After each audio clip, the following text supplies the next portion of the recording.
Tonight on Joynews Prime, tests on samples of 2 suspected cases of coronavirus reported to the Kolebu Teaching Hospital return negative results. We have picked 9 cases negative. So there's no coronavirus in Ghana now. Opposition NDC describes as needless speculations about the identity of the government official named in the Airbus bribery scandal, insisting the court documents never said the official took bribes.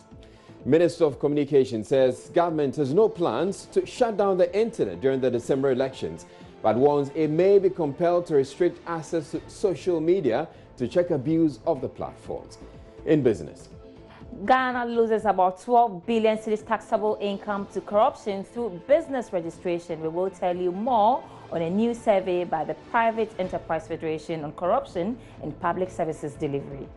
That the private sector admits to paying. Of course, I'm sure we all know that they go unrecorded. And once they go unrecorded, tax doesn't get paid on it. I'm Israel, and Joynews Prime comes to you live from the Joynews studio at Kokomlimli here in Accra with digital address GA09925539, where we're celebrating 25 years of broadcasting excellence. Stay tuned in.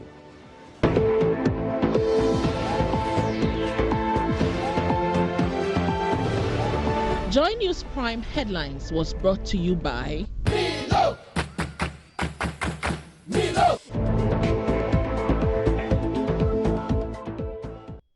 The government appears to be making some headway with the retrieval of excavators seized from illegal mining sites, which could not be accounted for.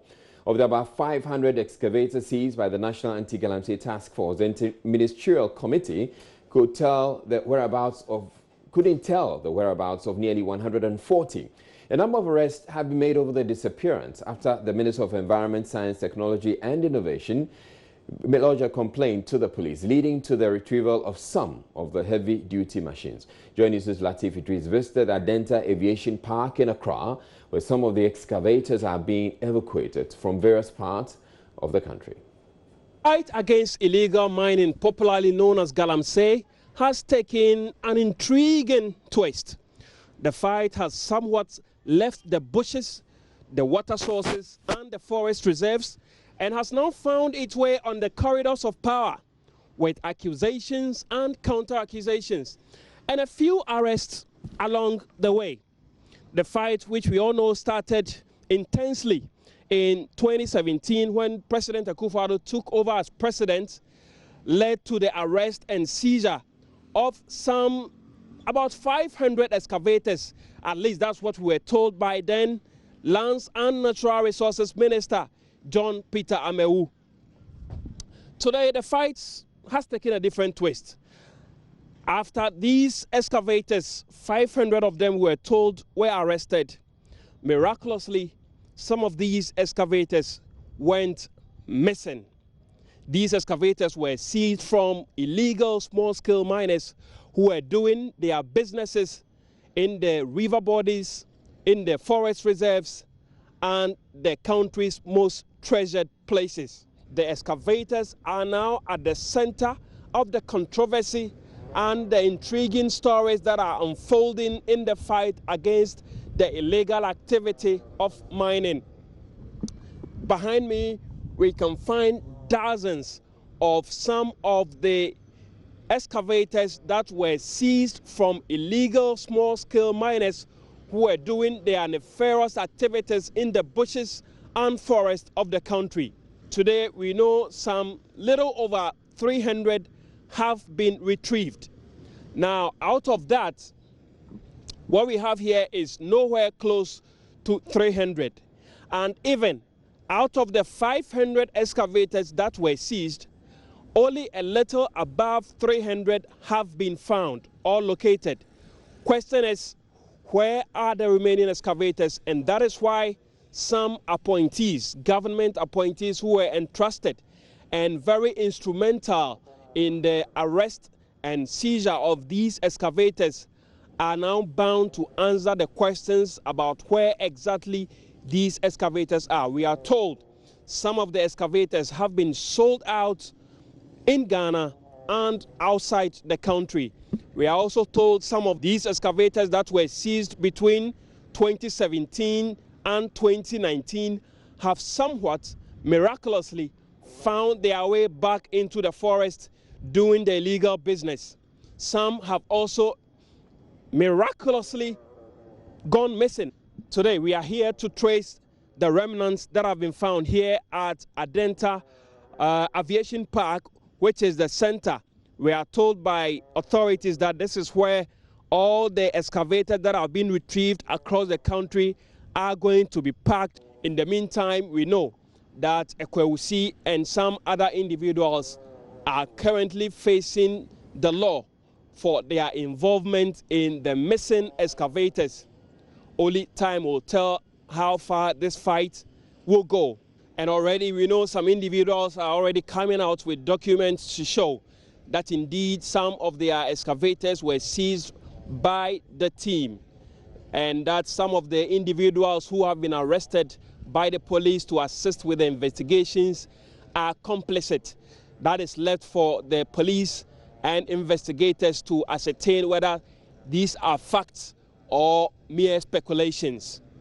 From the Adenta Aviation Park, which is serving as the coalition center, if you like, for the excavators that have been retrieved by government.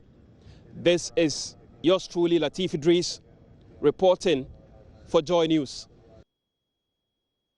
In a related development, the new Patriotic Party has defended the integrity of the Environment Minister, Professor Kwabena Frimpong, dismissing calls by the minority for his arrest and prosecution. The minority called for the arrest of the minister over the disappearance of the excavators, numbering about 100, seized from illegal mine sites. Communications Director of the NPP and MP for Adenta Boabing Asamoah, however, says Professor Boateng's sole role in the illegal mining issue has been to crack down on those responsible. As we speak, the excavators, or some of the excavators, I can't tell the exact numbers, have been found. And beyond that, people have been arrested. It is important that we appreciate the fact that people have been arrested, and some of those people who have been arrested include ruling party members. By the minority says they are the small fishes. For example, they say the excavators, Professor Frimpong shouldn't have given it to a private individual to cast. The law says the police should have handled that. So he beat the law and he should be prosecuted as well. Unfortunately, the minority can't always have it their way. They can't determine the size of fish. The minority can't determine who is a big fish and who is a small fish. Professor Frimpong has a mandate. The mandate is to move our small-scale mining industry from artisanal illegal basis to artisanal legal basis. The president's promise was that he was going to make sure that small-scale mining was properly legalized and regulated. It is not a small matter. It is not because there is a difficulty on the ground identifying what is legal and identifying what is illegal. Even where it is legal, sometimes the methods of operation and other things create the impression that it is illegal. So Professor Frimpong has the unenviable task of moving this industry, which supports Ghanaians. It supports Ghanaians. It's not as if it's just strangers. It supports Ghanaians. So Professor Frimpong has to move this industry from illegality to legality. It's a process. He has illegal concessions himself. Please. Again, from the minority. Please, there are processes. There are processes. To the extent that the government has put in place programs and processes, what we need to do now is assess the level of success and move it forward from there. Mr. Boabing Asamoah also dismissed comments in the tape circulating on social media linking the Environment Minister, the NPP chairman in the Ashanti region, and the NPP General Secretary to illegal mining activities.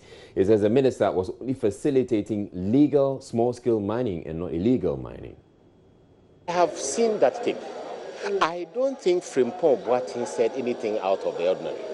The areas where illegal mining was most endemic are areas where we don't doubt the NPP strongholds. Are they not? These are areas where the vote tends to be higher for the NPP. To the extent that NPP activists are also entitled to participate in legal mining. Read my lips. They are also entitled to participate in what? Legal community mining. Then there is absolutely nothing wrong with Frimpong Boateng facilitating community mining options for those people. And I heard on that tape distinctly Frimpong Boateng saying that, go and find out from the Ashanti Regional Chairman's concession. Am I correct? The word concession was used. A concession is a legal authority, legal license to access mining lands. And therefore, Wontumi's concessions are legal. Including John Boadu's? No, John Boadu hasn't done anything. John Boadu had a discussion to facilitate access for, and that is where it ended. John Boadu can be asked any day, and he will tell you that after the initial discussion with Professor, nothing has happened beyond that discussion. Will you welcome an investigation into this? There's nothing to hide. There's absolutely nothing to hide. And that is why the police are there. The MPP government has stated and will insist that we want to empower institutions. Every institution with capacity to investigate, prosecute, and otherwise do anything is free at any time to get involved in any matter of doubt so that the public can be clear in their minds. We are not hiding anything. A legal concession can be mined. Mr. John Boadu had a discussion which was not carried forward after the discussion. He has nothing to hide.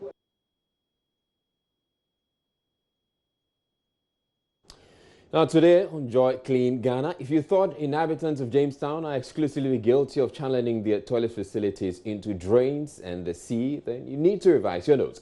The practice is pervasive in Accra. People living at North Kaneshie also connect untreated liquid waste into drains. AMA public health officers have served and closed down a movie house at North Kaneshie after obtaining a court order from the Lavadi Circuit Court. The team discovered that the facility had channeled its liquid waste into the drains. Nancy Mefajadozi has the rest of the story. The team met Mr. Divine, the caretaker of the luxury movie house, and served him with a court order. So, per the instructions of the court, we are here to close down the place. So that is it's not a little harsh, because I remember the last time that I spoke with Rukia and I don't even know the Rukia you are talking of. Rukaya, yes. The Rukaya, she's one of my staffs, yes. Yes. So that is it. So I think I'm the overall boss of Rukia. You are Rukia's boss. Yes. So we are here this morning to execute the place is too hot. Please, the place is what? Let's go outside. Yeah. So that's what we are coming to do this. The sanitation inspector then takes us to the drains to this that chamber connected to the toilets. This chamber here. So this is the you understand? So you could see the colors. So those white colors shows that is excreta coming out from the drain. So they have channeled, they've laid the pipe under to this place. So all the water from this side going now is contaminated. But this drain connects to more gutters, a problem Mr. Asitanga, a sanitation officer with the AMA, finds worrying. The vegetables that we buy in the market, most of everybody in Ghana enjoys vegetables, and this particular discharge of the effluent is what gets to the stagnated points that they use to water these vegetables, and you see it looking very green and very leafy, very attractive. And it's the source of contamination of this that gives us this typhoid. All the preventable diseases that we report daily is coming from this source. We go back to the premises of the luxury movie house, and Madam Kuchi, sanitation officer with the AMA, announces to the caretaker that the time had elapsed. They pleaded for more time. There is nobody in. Please, so we gave you 10 minutes to let the people be out. I am begging you. We are human. Please. I'm coming. I know it's an order. Please. I know it's an order. 10 minutes is woefully inadequate. So how many minutes do you want us to give you? 20 to 30 minutes. I will just get them organized. 10 minutes, I cannot do that. Okay. For the social phase we have, we'll give you that 30 minutes for you to get them organized. The Kaneshi police are also on their way coming. Mr. Stanga follows the caretaker upstairs and convinces the clients to move out. As we waited for the client to move out, we take a tour around the facility. We discover dirty drains, smelly containers filled with clothes and towels, and broken septic tanks. So this is the inspection chamber as well. The inspection chamber is broken. For this side, when you open, you see raw excreta because it's straight. It is from here that it goes to the septic tank, and it is broken. A notice was served on them as well to seal it, yet they have refused to seal it. Madam Kuchi then narrates a dramatic scene they encountered on the 3rd of February this year. And the operation team came to effect the arrest. The manager passed through inside as if he was going to wear something. Then he entered through one of the rooms and came out and passed through the roofing and jumped down. Then he climbed on the tree. So he was arrested on this tree. Soon, the clients came down and both Madam Kuchi and Mr. Asitanga instructed the sanitation guards to lock up the place. I don't know whether they still have the keys. So please use our lock and lock it so that they also use their lock to lock it. So please also lock. Use your own. You also use your own to lock. Under no circumstance should this door be opened without our permission. They will not even temper it with it. If they want, they should temper. For this one, we are not locking it. We are locking this one. This one? This one.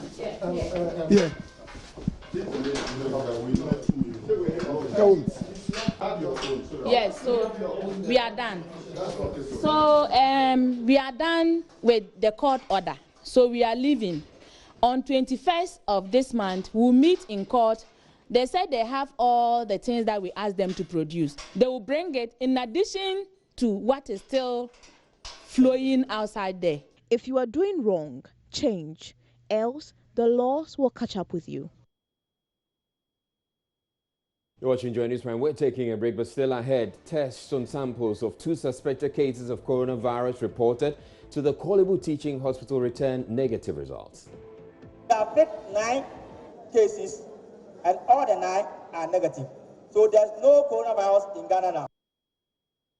NDC describes as needless speculations about the identity of the government official named in the Airbus bribery scandal, insisting the court documents never said the official took bribes. Do stay tuned in. We'll be back in a bit.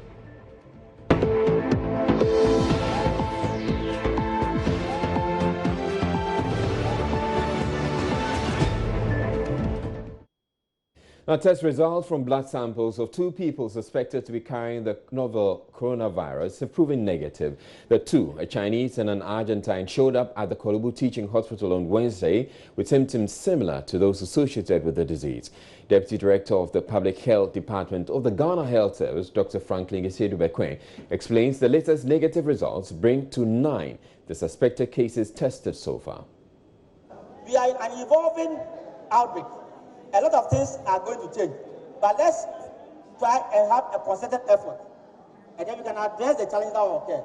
So we are happy that the case that occurred in Kolebu was early picked.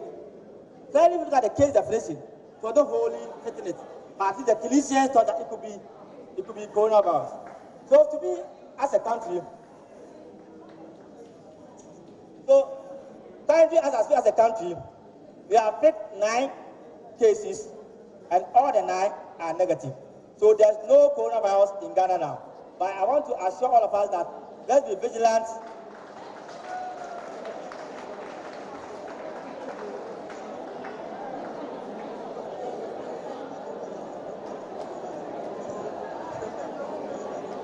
Okay. So all I'm saying is that please let's work together for the sake of Ghana and for the betterment of Ghanaians. Now, staff of the hospital panicked when the two persons walked in on Wednesday, claiming they may have been infected. The Ghana Medical Association has raised concern about safety of frontline health workers to deal with suspected cases of the deadly virus. Here's Divisional Secretary of the GMA for Greater Accra Region, Dr. Winfred Barr.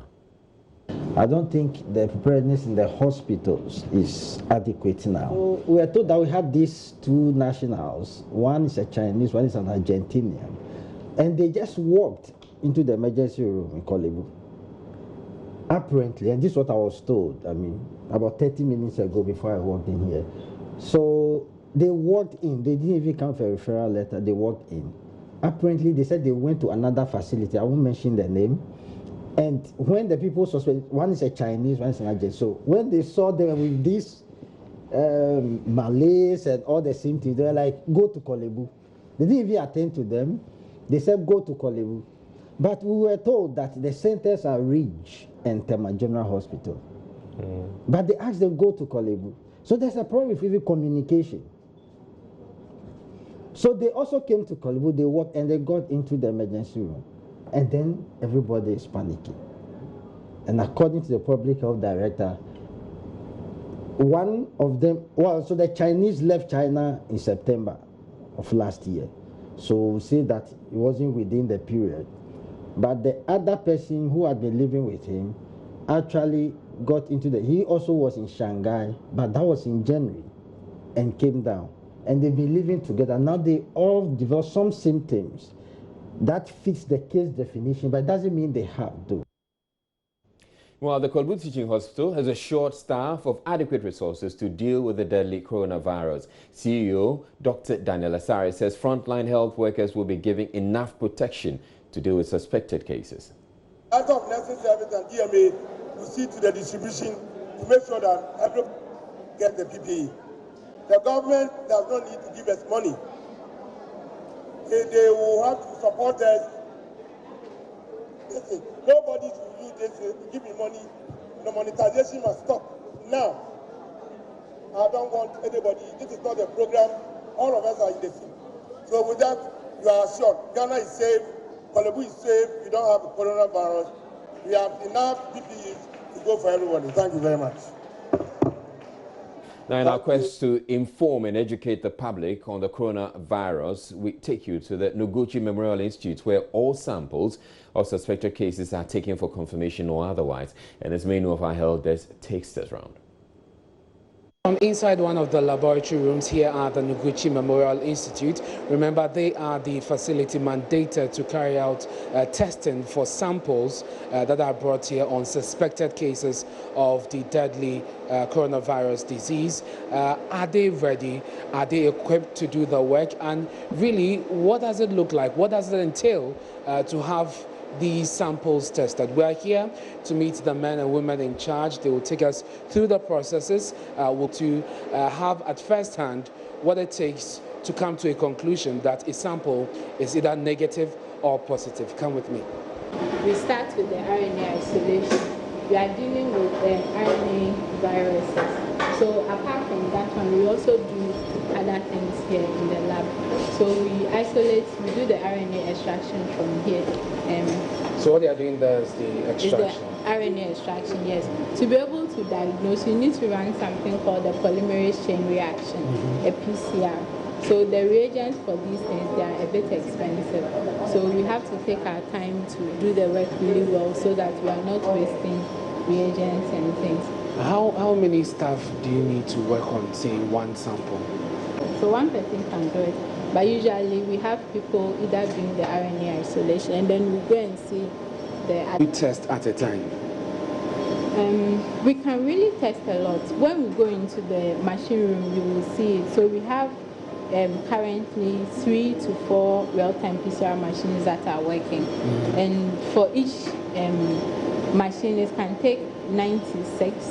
So if we subtract the control, so like 94 samples at the same time. So if we are running all 3 or 4 machines, then we can do quite a lot of samples. And here we test for viruses that cause respiratory infection. So when they are negative for that, we also test for other viruses that cause respiratory infections. We work from here to that side. Okay. So this is the master mix room. Okay. You come out. You come out. Yeah, thank you.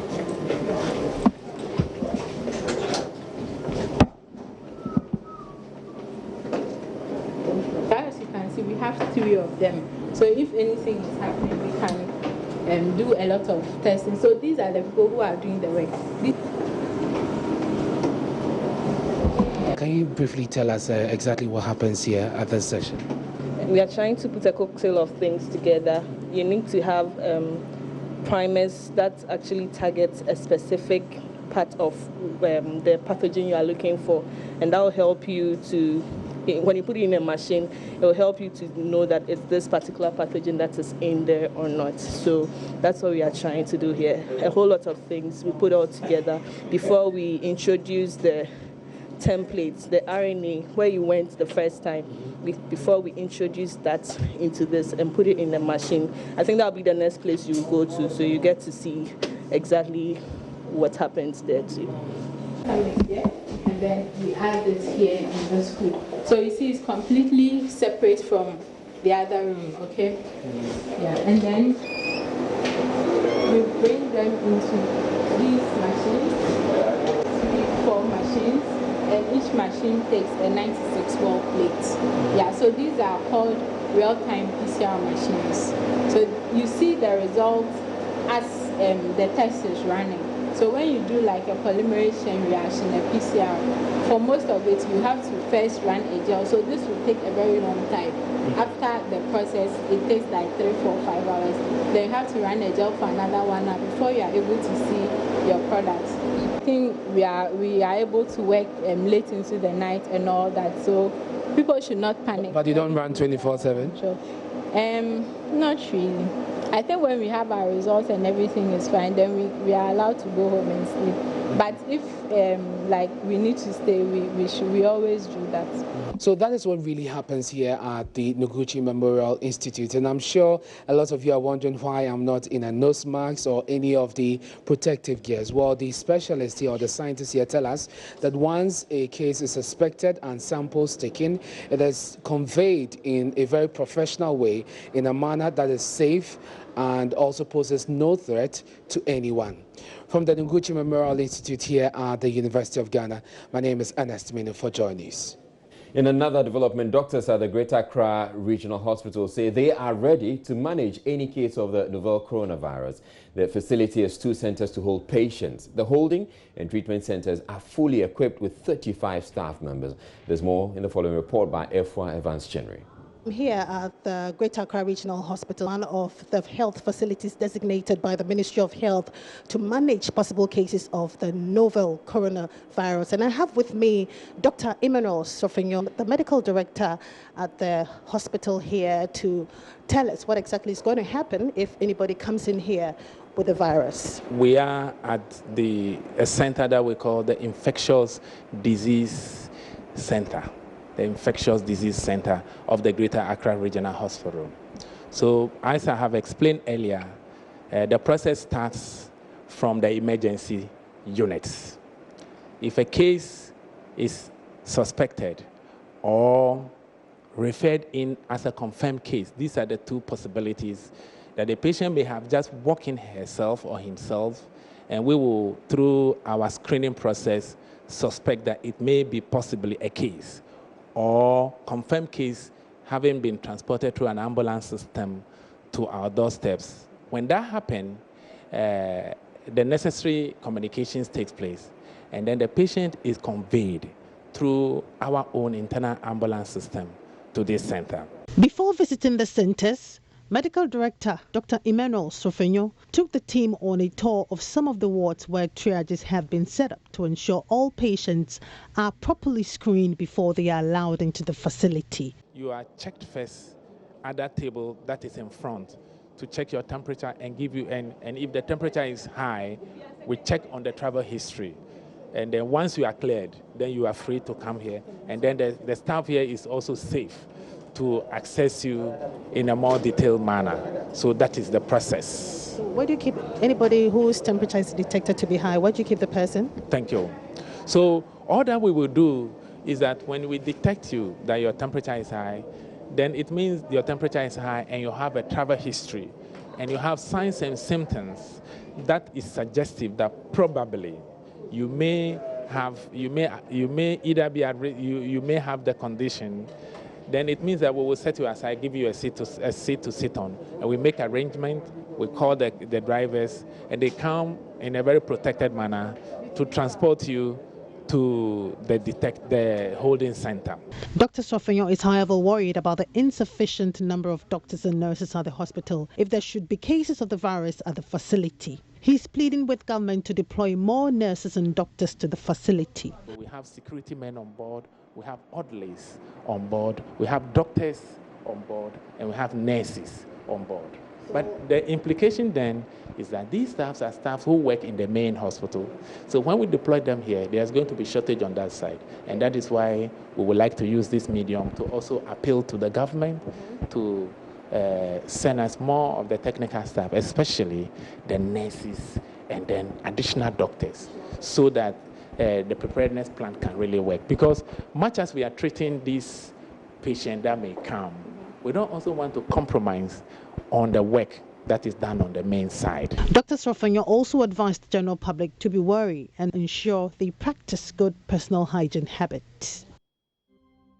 Time for business. Sandra is here. Hello, Sandra. Hello, Israel. Are you a Phobian fan? Oh, yes, I am. Can you sing the anthem? I don't want to ask you to sing. Well, I can. You can? Except we don't have time. All right, so celebrating 25 years of joy. My name is Sandra Esinamapeno. I'm here for business. The Private Enterprise Federation, PEF, is calling on regulatory agencies to retain monies received from the public as internally generated funds. This, the Federation believes, will enhance the capacity of the agencies in delivering their mandate. Ebenezer Sabute has more in the following report.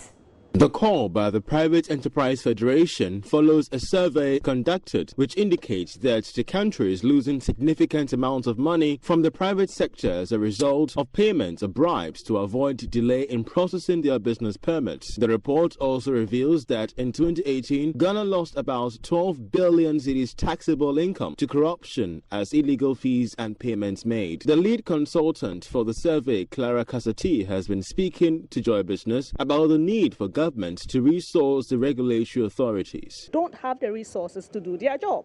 So we have to address the resource issue. That's why we are recommending that all state institutions must be able to retain 100% of the fees that they charge.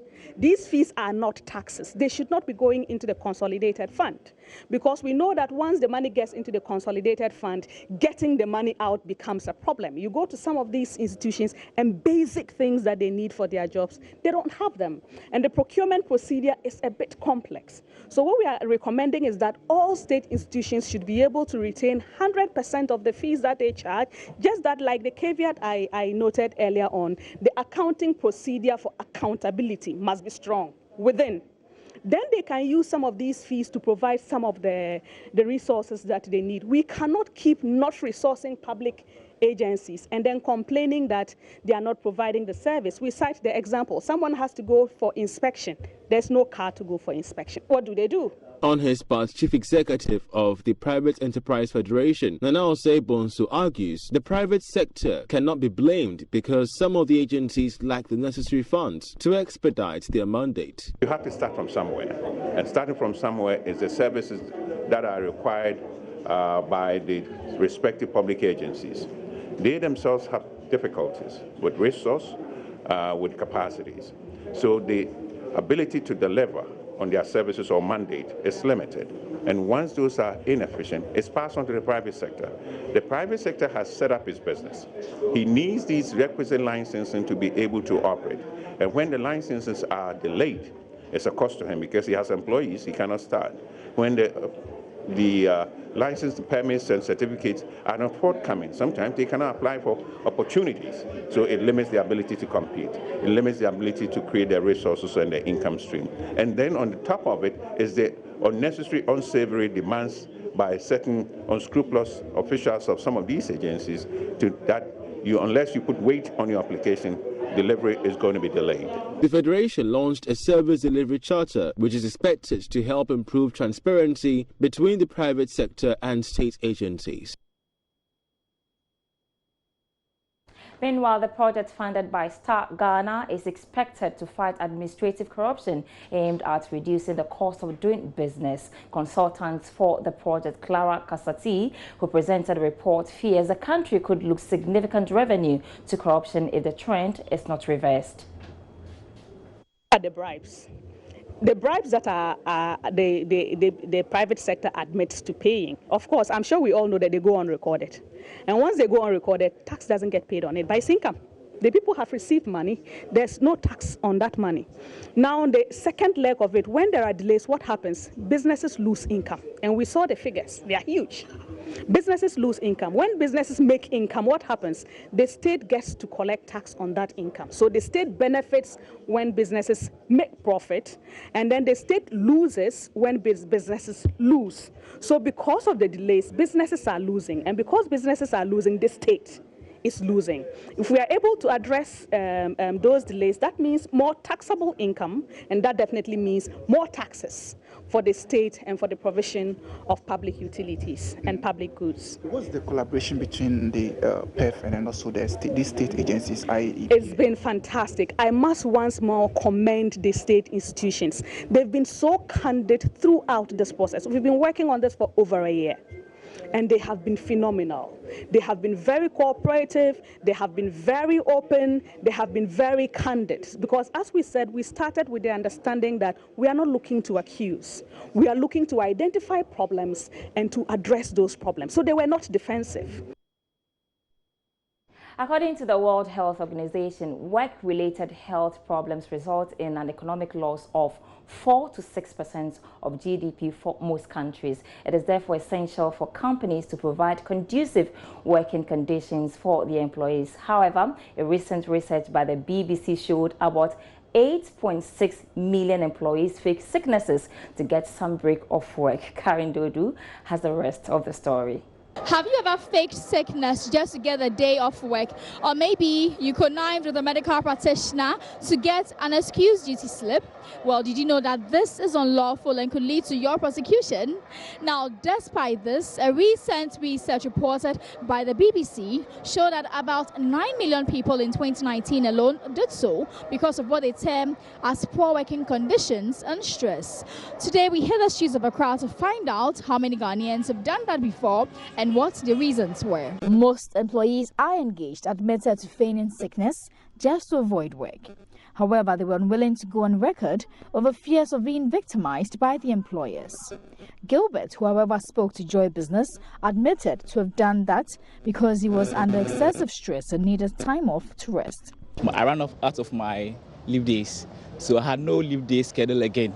So I had to call in and tell my boss that yes, I'm not feeling well, so I need to stay in the house and go to the hospital. Exactly. So. Are you aware it's unlawful, and if your employer should ever find out, or when you were working there could have prosecuted you? Are you aware? Yes, I'm aware it's unlawful, but actually I was stressed out.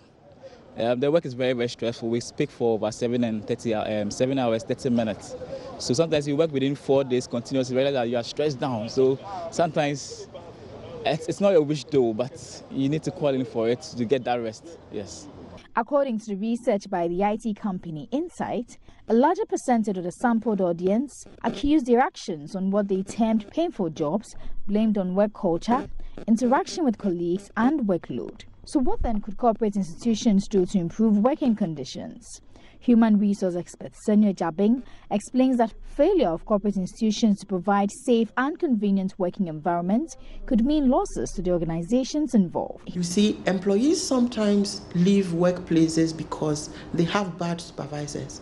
It's very common for supervisors, or let me put it this way, supervision in Ghana often is seen as shouting at people and making people's lives difficult. When that happens, it creates a hostile environment for the worker.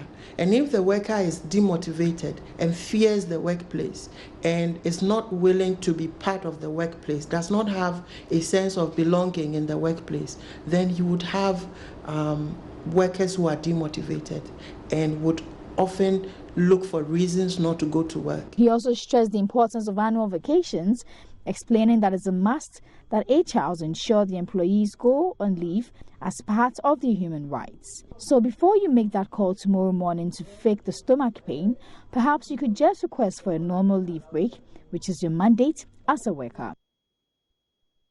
Operator, on that note, I want to say thanks so much for watching the first half of Business. My name is Sandra Essinamapeno.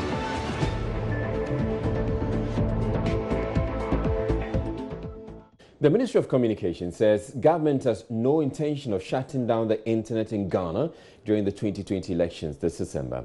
Sector Minister Esla Owusu-Ekufo says access to social media could be restricted if the abuse of the platforms and the spread of misinformation continues. Speaking on the sidelines of the Freedom Online Conference Thursday, she highlighted the phenomenon of fake news as one of the numerous challenges regulators in the sector are having to grapple with. Henry Kwesi Badu has the rest of the story. According to statistics from the National Communications Authority, about 40% of Ghanaians have internet access. But fake news, voice doctrine and invasion of privacy, according to the Ministry of Communication, are becoming problematic. It is not the tool itself which is bad, but the use to which it is put. So if we're not careful, then we will veer towards making it difficult for legitimate users of that same tool because of the abuses to which it's been put. We've seen a lot of fake false stories being published in the media, on social media, supposedly as genuine stories. We've seen signatures of people being put to false documents claiming that they are authentic. We have seen even photographs being doctored with people being parts of people's bodies being put on others to create the impression that they were somewhere or were something. Sector Minister Esla Owusu-Ekufo downplayed suggestions government may want to tinker with internet during election 2020. The minister also debunked fears that it will shut down all social media platforms in the run-up to the 2020 parliamentary and presidential elections. For me, I don't think shutting down the internet is an option. There have been several countries which have been compelled to go down that route. But whether or not countries would even consider that possibility depends on the willingness of all actors to engage in a conversation about more responsible uses of these very useful tools. If we don't do that, then governments are compelled to say that, we don't have any other option than to shut it down. But it's like throwing out the baby with the bathwater. You need it for legitimate purposes. People are using it for wrongful purposes. Are you going to say because of that, everybody should be barred from using it? I don't think so. So I think it's a good opportunity for us to begin to have those conversations. We have time before others maliciously use this very useful tool and make it difficult for all of us who want to use it legitimately to conduct our businesses. I pray and hope that we never get to the point where we would even consider shutting down social media generally. But whether we or not we will do that depends on how we all work together to ensure that we can sanitize this space. And I'm confident that if we put our minds together, we can pull the best of what is being done elsewhere and fashion a framework that will ensure that the internet stays open. Those who want to use it legitimately are given all the space and encouragement to do so. And those who want to use it for antisocial activities are dealt with in accordance with our law. But I know that we're going to build at least 2,000 sites, which would, if each site connects 500 people, that can give you an idea that several millions will be connected. And it's imperative that we do that. Around the countryside, everybody is yearning to use data or voice. We want to facilitate e-education, e-health, e-commerce, digital financial services, all that. Without connectivity, you can't do that. And it is not right that it is only in the big cities, district capitals, that we have that. It is incumbent on government to do that. And thankfully, government has taken upon itself the responsibility of financing the extension of rural connectivity platforms, infrastructure, to the unconnected parts of our country. We want to start this year. We've gone through the procurement process. We are at the financing stage. And so we will be sending the contract agreement to Cabinet and then to Parliament within the next couple of months. So I'm hopeful that by May or June, we should have started the rollout. Now, over the past 25 years, the multimedia group's focus has been about impact on a society in dire need of change. For example, in the year 2016, our documentary team uncovered, for the first time, extensive congestion in Ghana's prisons and the inhumane treatment prisoners are subjected to. The Joynews series by Seth Kwame Boateng was captured in 2 documentaries titled Locked and Forgotten and Left to Rot. As we celebrate our Silver Jubilee, Joynews editor Fifi Kumsing looks back on the impact of the documentary that sparked major reforms in Ghana's prisons. The documentaries Locked and Forgotten and Left to Rot were a game changer in the advocacy for reforms in Ghana's prison systems. Across the country, thousands of inmates remained crammed in tiny little spaces in the prisons. Their cases had not been determined, no criminal verdict pronounced, but they were held in the most inhumane of conditions. It's a situation prison officials could do very little about. But they found a great partnership in Joynews. Seth Kwame Boateng was on the beat.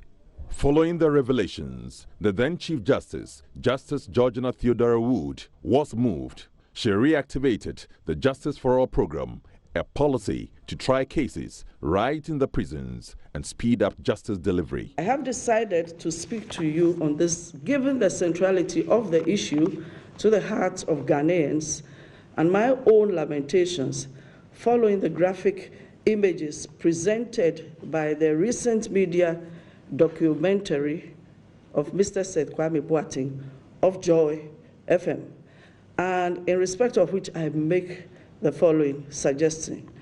Unless it would disturb your appetites, and I doubt that it would, knowing that lawyers or persons in the legal profession are made of strong staff, may I suggest we watch part, if not the entire abridged version of this thought-provoking documentary.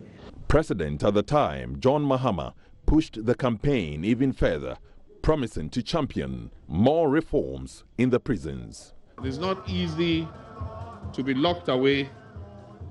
It is a difficult thing, but the worst thing of all is to be locked away and to be forgotten. The message I bring you today is that you're not forgotten, and I've seen with my own 2 eyes what I have heard many a time about the conditions in our prisons. And I'd like to thank the 2 journalists that were acknowledged by your representative when he spoke, because I think those documentaries touched the hearts of people. The reactivated Justice for All program saw judges deployed to the prisons across the country. Chairman of the program, Justice Clemens Honyanuga, said the reforms meant a great impact on Ghana's prisons. We sat on 458 cases. And then we released a total of 150, which include those we discharged, those we granted bail, and those we convicted on minor offenses. The Chief Justice has allocated a secretariat. We're going to have a secretariat. The office has been allocated, and the necessary renovation is being done. And very soon we are going to have a secretariat. For Justice for All program. It's going to be a secretariat, national secretariat for it, for which they have been appointed a director to man that secretariat. And secondly, the Chief Justice in wisdom has appointed 2 judges, 2 judges from every region to now be in charge of the program, so that it will not be necessary for us to be traveling all the way from Accra to the regions. The Chief Justice also ensured that refresher courses were organized for all judges and magistrates across the country. For us at Joynews and the Multimedia Group, the drive continues to shine a light on society's problems and speak truth to power. Fifi Kumson, Joynews. Now, the African Forum for Research and Education in Health is promoting synergy among professionals to improve training in the field. Through knowledge and experience sharing, new methods in different countries are passed to emerging professionals to improve the system. Queen Bilda has more in the following report.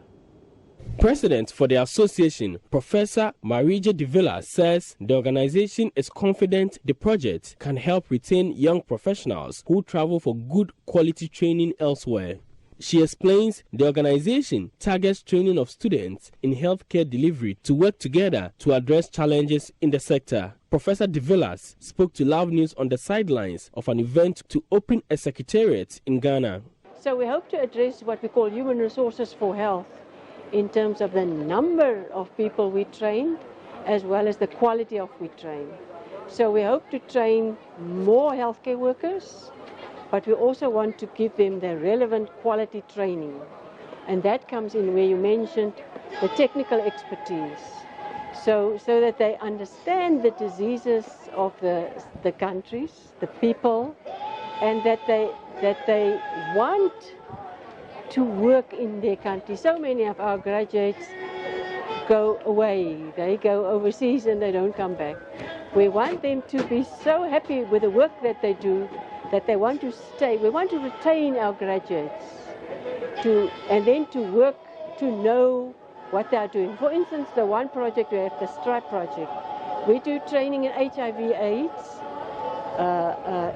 in teams, so that when they see a patient in a team, then the nurse and the doctor and the physiotherapist and the dietitian, they know each other and they know how to address. The secretariat will be hosted at the School of Medical Sciences of the Kwame Nkrumah University of Science and Technology. Provost Professor Yao Edusa Akodie talks about expected benefits of this program on students of the university. Currently, our curriculum dictates that we train doctors separately, nurses separately, medical laboratory, but we are looking at a vision where we have certain modules where we train all health students together. That is the beginning of when we all come to understand ourselves at the pre-service level before we graduate, because we know that once we graduate in health, we work as a team, and we need to inculcate this within the training in our various health institutions before our students come up. Police in Wale Wale and Mamprugu Moidru, both in the northeast region, are on a manhunt for a farmer suspected to have killed and dumped a 7-year-old Herds boy into the White Volta in the Sareba area. The boy went missing on Monday and was found dead in the river on Thursday evening after the farmer allegedly attacked him and 4 of his brothers who had led cattle to the riverside to drink water. Residents told Joynews the farmer was provoked when he found animals grazing on his farm. He is reported to have chased the Herds boys with a cutlass. 4 of them managed to escape home and reported to their parents. When the parents rushed to the scene, they found the farmer with the cattle, but he denied knowledge of the whereabouts of the boy. A tribal search team was organized, and after days, his body, which had started to rot, was found afloat. The police was called in together with medical experts, and the body was retrieved, examined, and later released for burial the same day. The police is awaiting full autopsy report to determine how exactly the boy died. Meanwhile, the manhunt is already underway for the suspect, who is said to be on the run. This is the second death of a Herds boy in the area amidst ongoing tension between native farmers and nomadic herders in the Maiduguri district. Meanwhile, an international Fulani welfare group in Ghana, Tabital Pulaku, has dispatched a team to the area to engage with the Fulani community to ensure calm as the police investigates. A groundbreaking 400-kilowatt hybrid waste-to-energy pilot project has been undertaken at Jankoba in the Ashanti region. It's meant to improve sanitation by converting ever-increasing municipal solid waste into energy for productive uses and contribute to sustainable industrial development. The project will also install a novel hybrid waste to an energy treatment facility in Ghana that combines solar PV, biogas and pyrolysis technologies to treat and generate power. Mahmoud Mohamed Nuruddin reports. Highness, 2482 the second, who through before Atumakwa Wachidankwa the second, Jacoba has released 12-acre piece of land for the construction of this project. This notwithstanding, His Royal Highness through Bofo has again released another 4-acre parcel of land for the project that Enable Ghana Youth, which is under the 1D1F, that's one district, one factory project.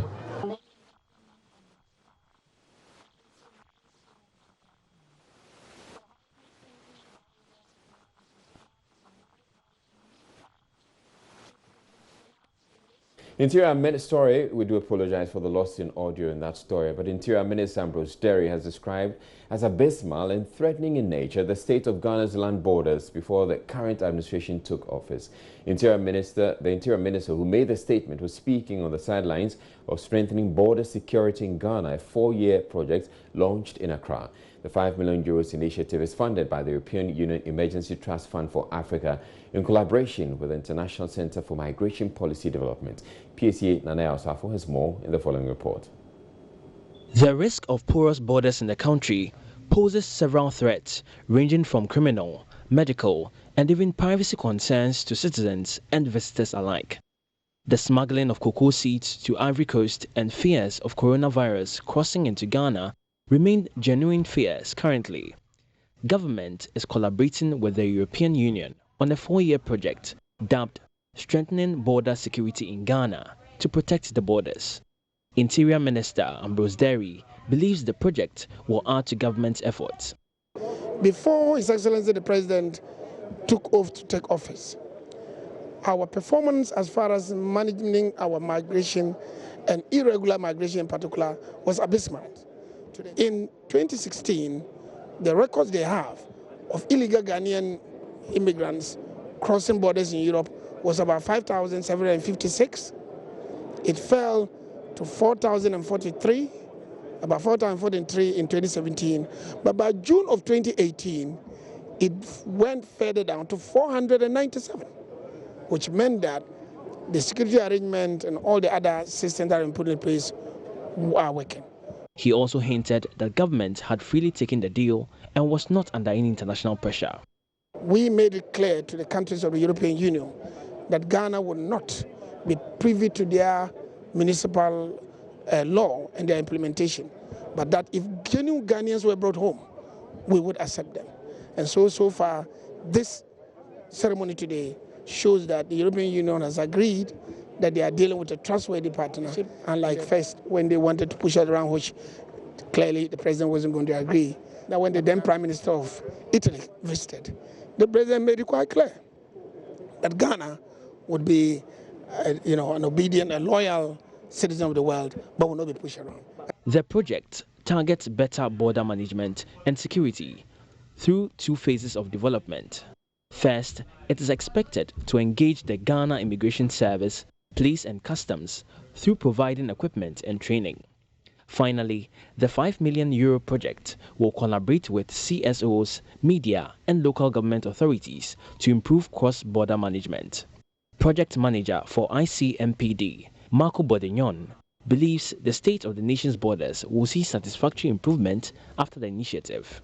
As soon as the Ghana Immigration Service and the other border management agencies, they have more capacity, they strengthened, we are sure that the final benefits will go to the population.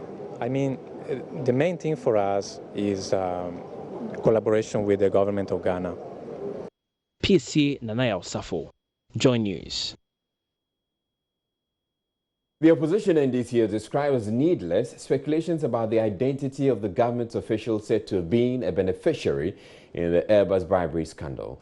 The individual, identified only as Government Official 1, is said to have been paid millions of euros through intermediaries for facilitating the state's purchase of Airbus planes for Ghana's military. There have been numerous speculations about the unnamed government official, but the governing MPP says it is convinced it is none other than former President John Mahama, who himself has so far made no comments about the matter. Addressing a news conference here in Accra, National Communications Officer of the NDC, Sami Jemfi, maintained the party's position, disputing reports that a government official was paid bribes by Airbus. we have taken our time to carefully study both approved judgments, one coming from the Crown Court of Southwark, England, and the other coming from the District Court of Columbia.